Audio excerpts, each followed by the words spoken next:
Hello and welcome to Byju's Exam Prep IAS. Before we start with our today's analysis, we have a quick gentle reminder. As part of the Target Prelims 2022, our tomorrow's session would be conducted by Sarmacha and the subject for discussion would be Indian polity. So please do tune in from 7:30 to 9:30 p.m. Let's get started and look into the first article. The first article says a leak draft, termination rights and the politics. Before we understand what is this issue all about, let's understand the background with reference to one of the landmark judgments delivered by the Supreme Court of United States of America. What was this case law all about? Back in the 1970s, we had one of the females called as Jane Roe. She happened to be a fictional name. This happens to be a legal pseudonym. Why? Because they wanted to make sure that the identity of this particular female was not revealed, keeping into picture the privacy of this particular person. She files a case in the court of law. What is this court of law case all about? According to her, there were few laws in Texas back then. This were violating the privacy of this particular female. Why? Because she wanted to get her fetus aborted. She wanted to have the bodily freedom, but the laws in Texas did not allow so. So what does she do? She files a lawsuit where she alleges that the state laws were unconstitutionally vague and abridged her right of personal privacy.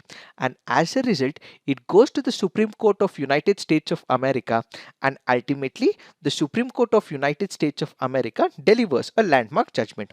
So what does the US Supreme Court say? In 1973, the US Supreme Court goes on to say that this particular law in Texas is in violation of the women's right to privacy. It is in violation of the women's right to bodily freedom. Why?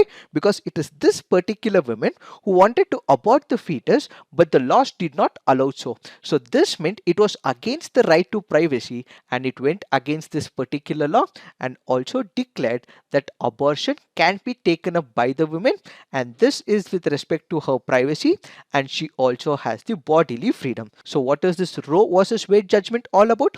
This is a judgment with respect to the abortion law, where the Supreme Court of United States of America clearly said that if a female wants to abort the fetus, that female would be able to do so because of the right to privacy that is accorded in the US Constitution.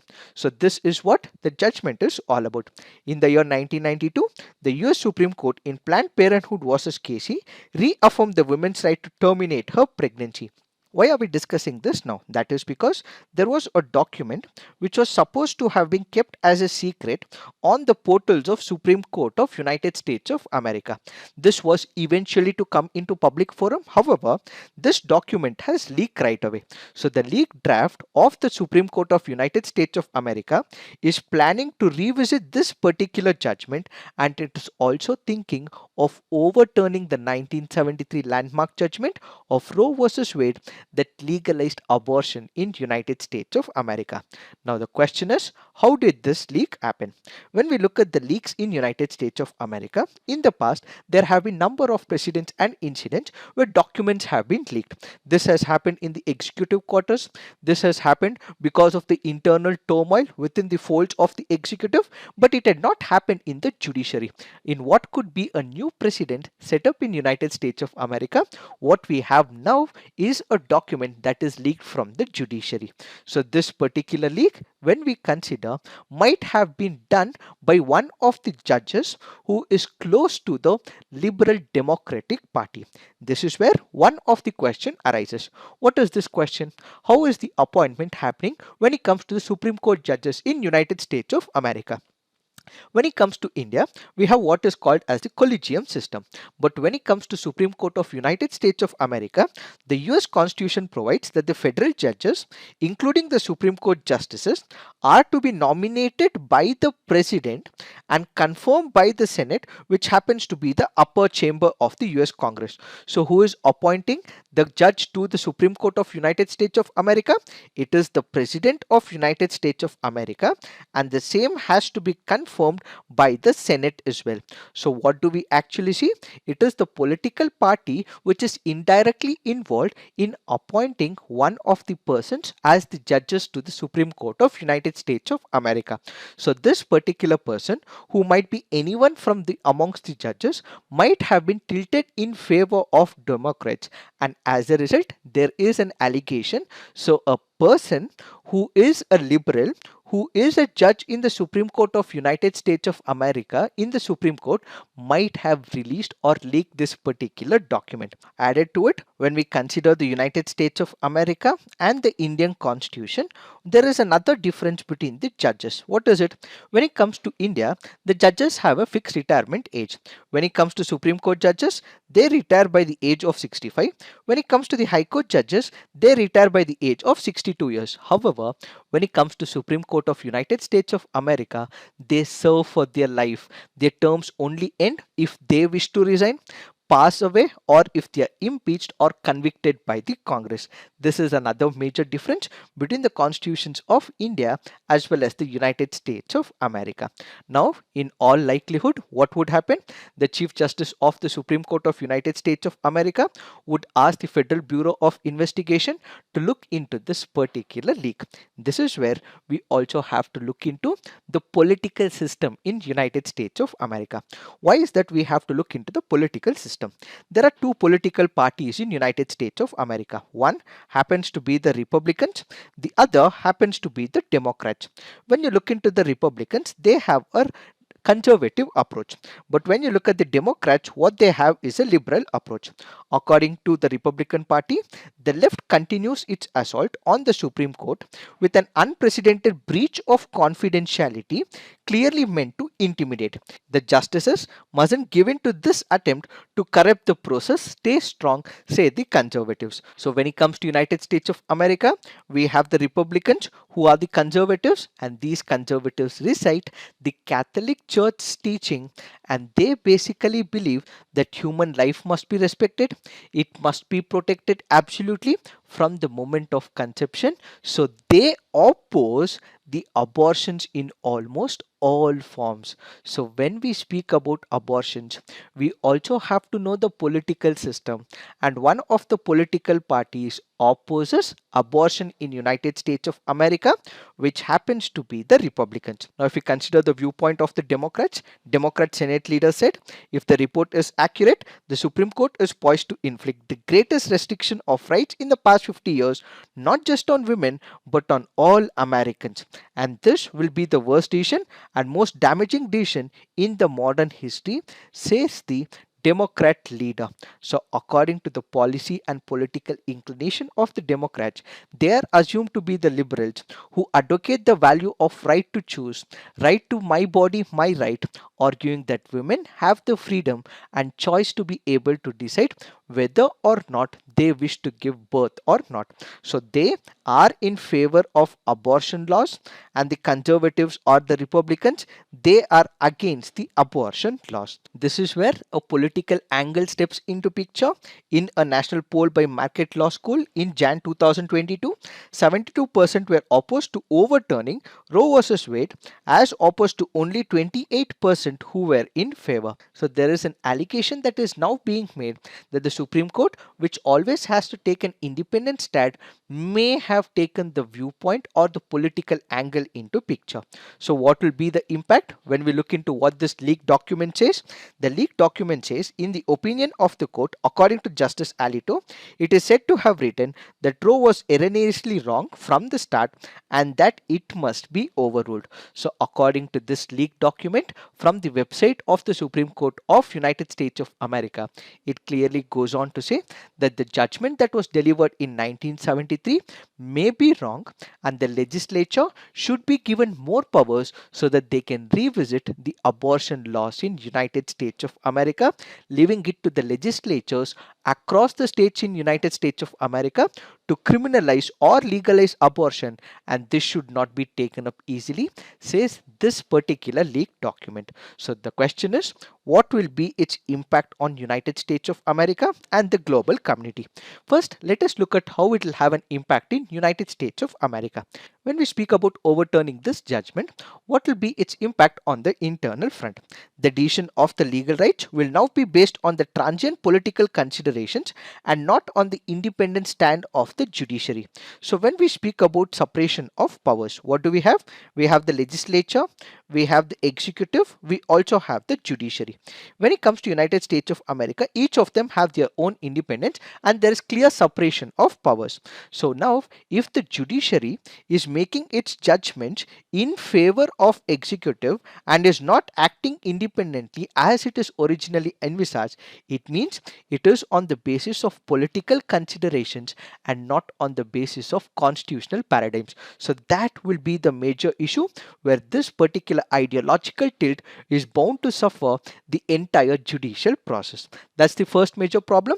The second problem is right to abortion will be felt amongst the low income people, people of color and the rural communities. So these people who until now had the right to abortion will now be confused. Why? Because the Supreme Court of United States of America will go against the abortion law. This abortion judgment will now be overturned and as a result in United States of America, if it is now overturned, what would happen? States would be given the powers. So you have many states in United States of America.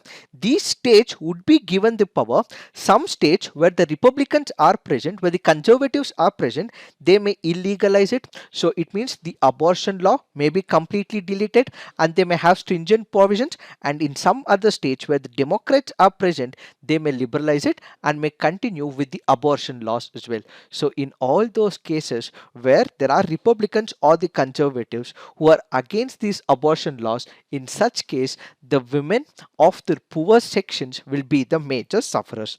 So banning abortion does not stop them from occurring, it pushes them underground, which basically means the women will be the major sufferers. There will be rise of the dangerous methods. Unqualified people would now enter into the procedures. Online pharmacies will start peddling abortion pills, and ultimately women are bound to suffer, and there might be issues where they may also lose their lives as well. It would also mean that right to bodily autonomy and liberty, which is accorded to the women, will also get sacrificed if this particular judgment is overturned. This is what will happen on the internal front, but there will be larger ramifications on the external front, on the global front as well. What will happen on the global front? As the United States of America Supreme Court is on the verge of possibly overturning this particular judgment, there are many constitutional courts elsewhere which are actually planning to open up in the opposite direction. We have the Colombia's constitutional court which has legalized abortion, but now United States of America is looking at making sure that these laws are illegalized. And then we have Mexico's Supreme Court which has also held that it was unconstitutional to punish abortion. So we have countries which are opening new windows of horizon, but United States of America is going backwards as well. The end of Roe versus Wade would also ensure that it will embolden the conservative anti-abortion voices across the world. United States of America is, as we all know, is one of the countries which believes in the modern principle, which believes in autonomy, which believes in respecting the modern viewpoints. Now if United States of America and its Supreme Court considers the conservative voice, many other countries will get emboldened as well. This will also raise fundamental questions on the limit of judicial activism aimed at protecting the rights of persons and classes. What did we just discuss? We did discuss about the separation of powers. We had the legislature, judiciary as well as the executive. When we speak about the legislature, they make laws in tune with the sentiments of the people, but these sentiments may not be good for the country. On the long run, it may also harm the country as well. That is when the judiciary has to take an independent stand. Imagine in India, we have the Keshavananda Bharati case. The judiciary came up with an innovation and came up with what is called as a basic structure doctrine. Is it mentioned in the constitution? No. But then what we have is the judicial innovation. So if laws are meant which are detrimental to the society, what the judiciary will have to do is to reinvent itself so that the very fundamentals of the constitution is protected. But if the judiciary itself is tilted in favor of the executive and the legislature, that will be a death nail to the future principles of the constitution is another major impact. This will also be a setback to the celebrated doctrine of transformative constitutionalism. What do we mean by transformative constitutionalism? When we speak about constitution, there are two important principles. One is what is called as the living tree approach. The other is what is called as the original intent approach. What is this original intent approach? According to the original intent approach, what exactly happens? Constitution remains static. So you have the Constituent Assembly which would have made this particular constitution. They might have an original intention with respect to why this particular article is written in such and such way. This is what is called as original intent. So whatever the Constituent Assembly, the original debaters, the original thinkers drafted, that will be the meaning of the original intent constitution. But then we have something called as the living tree approach or the transformative constitutionalism. What does this mean? This means the constitution is organic. What do we mean by organic? It changes with changing times. As a result, when we speak about Article 21 in the Indian Constitution, what do we have? It speaks about right to life, but this right to life has been given a new interpretation as well. Right to privacy comes under Article 21, right to health comes under Article 21, right to live with dignity comes under Article 21, right to environment comes under Article 21. So the Supreme Court, as time passes by in every other country, will give a new dimension to the existing articles, which is called as transformative constitutionalism. Even if it is not present in the constitution, giving an organic reading of the constitution, the Supreme Court of that particular country or the constitutional court of that particular country will give a new interpretation. So with this particular interpretation, what it will set is equality in the society, and ultimately the judiciary will reimpose and stamp its authority on the legislative and executive if it is superseding the very principles of the constitutionalism. So basically, if the Supreme Court of United States of America goes against this doctrine of transformative constitutionalism, many other countries may follow the precedents. So what we have to look at is that this particular judgment will have to be closely monitored. If it is overturned, it may have global ramifications, is what is this article all about. So basically, the likelihood of overturning of role leading to more conservative approaches to the judicial interpretation will ultimately go wrong to the women rights not only in United States of America but elsewhere, is what is this article all about. Now let's look into the next article. This article says the SpiceJet accident. What is the context? On May 1st, a Boeing 737-800 aircraft of low-cost private carrier SpiceJet on a scheduled flight operating from Mumbai to Angal experienced turbulence because of the bad weather. So this article currently goes on to say that because of the turbulence, what happened? Many people on board were injured. As shown in this particular image, many people suffered head injuries. They also had spinal forehead injuries. They also had facial injuries as well. And ultimately, even the aircraft as well experienced some damage. So this article currently goes on to say that a preliminary report is being asked by the Government of India, and at the same time there will be investigations as well. So we have the Director General of Civil Aviation, which has now categorized this particular incident as accident. So the question is, what do we understand as accident when it comes to the aircraft or the turbulence? It says an occurrence associated with the operation of the aircraft. In the case of a manned aircraft, what do you mean by manned aircraft? It is not carrying a cargo, but instead what are we speaking about? We are speaking about humans. It takes place between the time any person boards the aircraft until such time as all such persons have disembarked. So there is an aircraft, people have stepped into it. So this entire journey is considered from when this particular person has got into the aircraft until he's got out of the aircraft. So when he is making the journey, when he's entered the aircraft, until he is out of the aircraft, if a person is fatally injured or seriously injured as a result of being in the aircraft or direct contact with any of the aircraft including parts which may have become detached from the aircraft, and if it results in injury, that would be considered as accident according to the Director General of Civil Aviation. So this article here is basically speaking about turbulence, and because of this particular turbulence we have the Aircraft Accident Investigation Bureau which will be investigating this particular incident, and the Aircraft Accident Investigation Bureau is responsible for classification of safety occurrences that involved aircraft operating in Indian airspace falling under the categories of accidents, serious incidents and incidents. So what will this bureau do? Basically it look into what led to this turbulence, who were involved in this particular issue, why the aircraft flew into such weather, why people were injured, and how can we prevent such incidents in the near future. So it will conduct a detailed investigation and the same will be given to the government of India. Now the question is, what is the turbulence that we have been discussing about? As shown in the image, what is turbulence? It is nothing but a sudden violent shift in airflow. What exactly happens? Because there is a sudden change in the velocity or the pressure of the airflow, this can either push the aircraft on top or it can pull the aircraft down. So basically, because of the change in the velocity and pressure in that particular area where the aircraft is traveling, an aircraft can drop or change altitude suddenly, which is what is called as turbulence. So it can be because of the wind, it can be because of the storms, it can be because of the jet stream or objects near the plane. And this turbulence can further happen if it is of mechanical nature. What do we mean by mechanical nature? Let me explain this with a simple example. Let's say there is an aircraft which is traveling.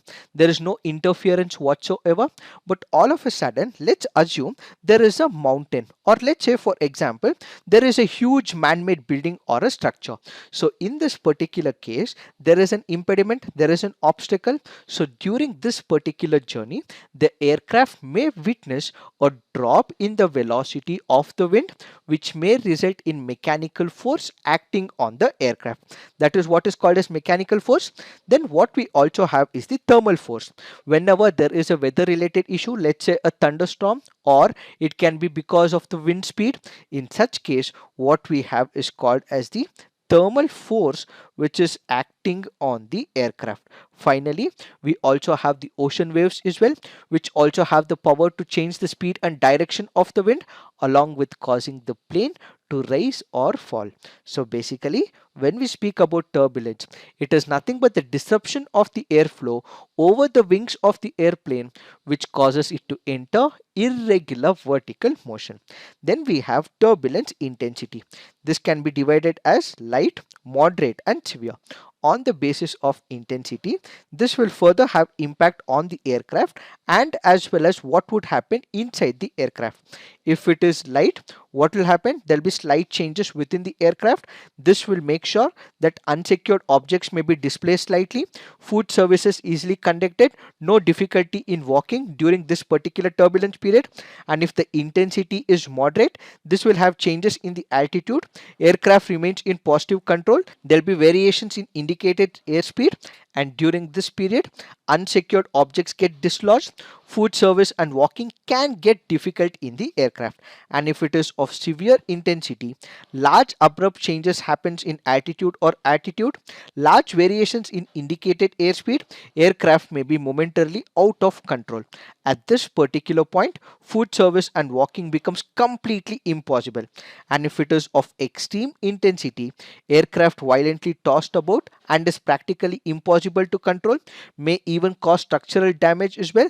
And at this particular point inside the aircraft, there will be strong desire to land. These are some of the impacts when it comes to the turbulence. This leads us to a question: are turbulence incident dangerous? Yes, they are dangerous. However, pilots are trained to deal with such turbulences. However, it can become dangerous if it is associated with the thunderstorms, if poor dissemination of weather conditions are present, wind related information is not given to them, and in fact, if pilots are not trained as well, turbulence can be dangerous and this may harm the people as well. What should passengers do during the turbulence? They should stay calm and listen to the cabin crew instructions, fasten and tighten seatbelt to avoid getting thrown around, store away loose items like bags under the seat. In case luggage falls off the overhead rack, brace for impact by putting arm overhead and face. Bracing for impact can also help avoid facial injuries if thrown against the food tray in front, and they should take deep breath to avoid nausea. What can airlines do to prevent turbulence? The US Federal Aviation Administration recommends that carriers should improve dispatch procedures by keeping communication channels open full time, include turbulence in weather briefings, promote real time information sharing between the pilot and the dispatcher, reinforce the carrier's turbulence avoidance policy through dispatcher training, consider rerouting using automation, atmospheric modeling, and data displays, and use all applicable weather data as well as reporting and for forecasting graphics. If such measures are taken to a minimal extent, turbulence can be reduced. It is this that we have to understand in reference to this article. Now let's look into the next article. This article says, is it possible to separate sports and politics? What is the context? Wimbledon has decided to deny entries to players from Russia and Belarus for the 2022 edition of the tournament. What does this mean? Wimbledon has decided that players representing Russia and Belarus will not be allowed to play in Wimbledon. Why was this decision taken? That is because, according to Wimbledon, Russia has invaded Ukraine, and as a result, if their players come and play Wimbledon, they may take advantage of it, which ultimately helps Russia. So, in order to prevent it, in order to bring an end to it, in order to teach Russia and its players so that they in the near future do not invade another country, which is why this particular decision has been taken by the Wimbledon Federation. Many other sports authorities, from football, track and field events, Formula One, have also imposed sanctions of varying degrees when it comes to Russia as well. This ultimately leads us to a question: is it possible to separate sports and politics, or sports and authorities are integrated, or sports and politics are separate? This is what this article is speaking about. What is the society? Society is made up of the individuals. These individuals ultimately come together to form the society. So when it comes to the society and the individuals ultimately elect their representatives.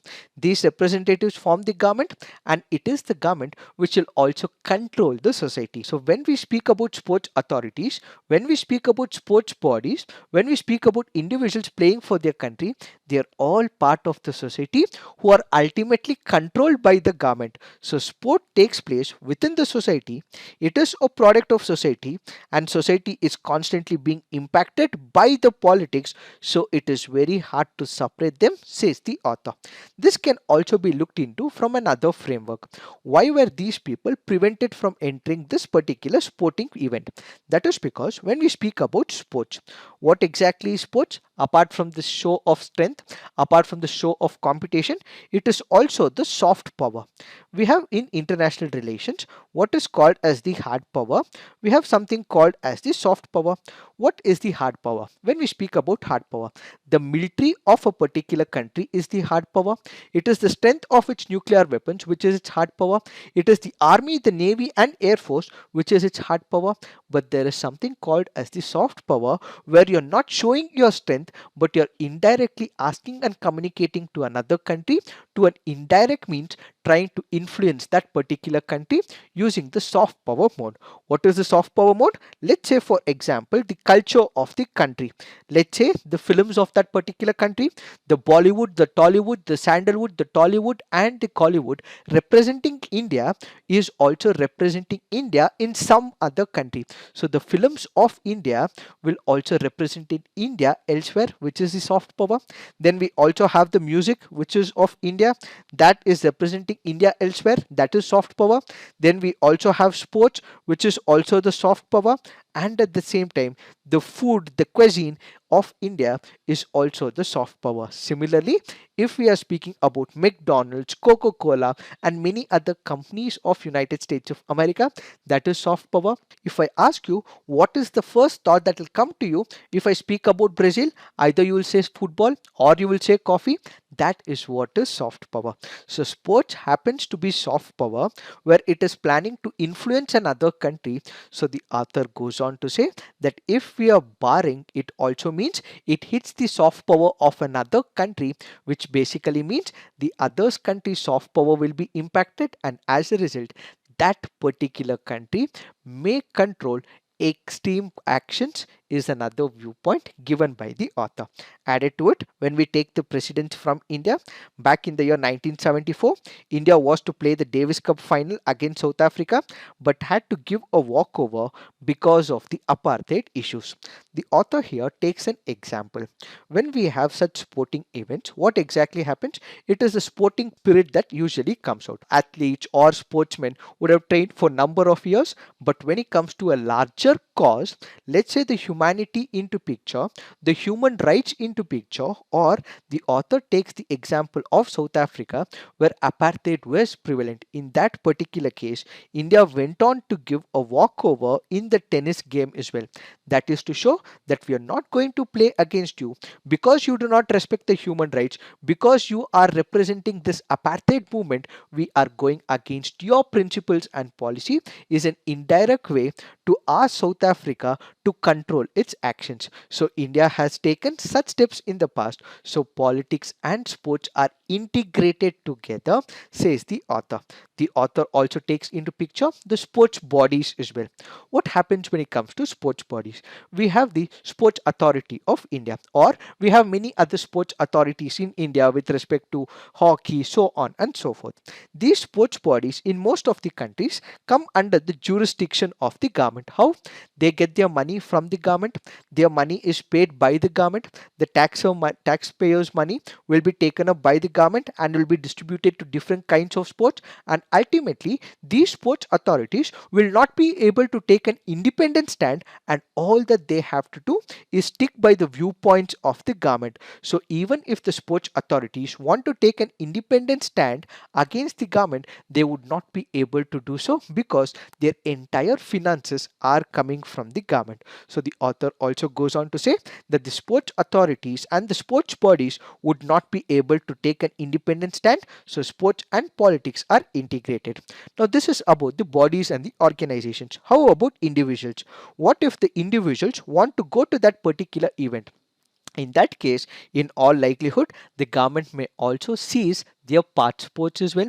They may also withhold their passport as well. In that case, they would not be able to travel to another country. So what we have is that particular issue when it comes to sports, where sports and politics are closely integrated. So the author in this particular case goes on to say that when it comes to larger sporting events like Olympics or the World Cup, the government infuses a lot of money. In that particular case, the sporting authorities and the organizations would not be able to influence the government. So whatever the government decides, the same position will have to be held by the sports authorities. However, when it comes to some of the professional sports, let's say for example tennis or many other similar sports, in that case they should be able to take an independent stand and they should be allowing the sportsmen to participate in the event, says the author. So the author goes on to say that sports should find a way to ring fence itself so that the ultimate sporting spirit comes into picture. The author says that sport is supposed to unite and not divide us. So in small professional games and sports, it is those authorities which have to take a stand and allow these sporting events to take place, is what is this article all about. Now let's look into the next article. This article says the school dress is in the crosshairs. The article here is speaking about the uniform issue that happened in Karnataka. We have discussed in the past about the High Court judgment as well. We did also discuss about the essential religious practices, and we also discussed about the polity perspective with respect to this issue. However, what this article speaks about is in reference to uniform. So when it comes to uniform, in the past, we did not have this concept of uniform. This whole concept of uniform basically came only because of the colonial masters. So all those countries where colonial masters have been ruling a particular country, in such countries, this whole concept of uniform has been introduced. Let's say for example, in India, we were under the control of the British Empire because it was the British who introduced a particular mode of education. As a result, what we have is this uniform which was established in multiple parts of the country. But when you look into the rural areas, in the rural areas, what is taken into picture is the learning and not the uniform. So what happens in the rural areas is emphasis is given to the learning over the uniform. But this entire process of uniform and equality is more in the urban areas, it is more in the privatized sector, it is more in the private schools where there is prosperity, says the author. The author also brings into picture whenever you introduce the uniform, what exactly happens? There is also economics involved in the uniform. How does this work? Let's say, for example, there is a particular school. What does this particular school do? It also says that the parent will have to buy uniform of a particular quality, and it also says that this uniform has to be brought only from the school premises. So what you actually have is that this uniform has also become a business where you have the school authorities who might have tied up with one of the business units as well. The author further speaks about the difference between the uniform as well as the dress code. What is the difference between the dress code and the uniform? When it comes to the uniform, it is strict in nature, but when it comes to the dress code, it is liberal. When we speak about uniform, there is a prescribed pattern that is given by the school authorities. What should be the color? What should be the quality? Everything is prescribed by the school authorities. But when it comes to the dress code, it is not so. There is no strict principles that are present. Instead, a broader framework is given, and parents are asked not to ask their children to wear some flaunting status or the wealth related clothes.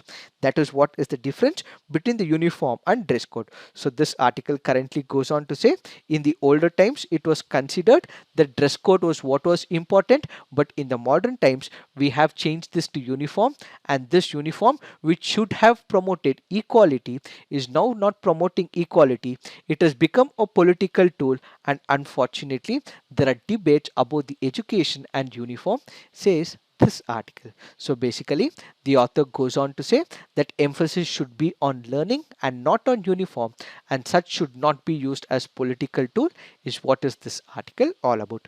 Now let's look into the mains practice questions.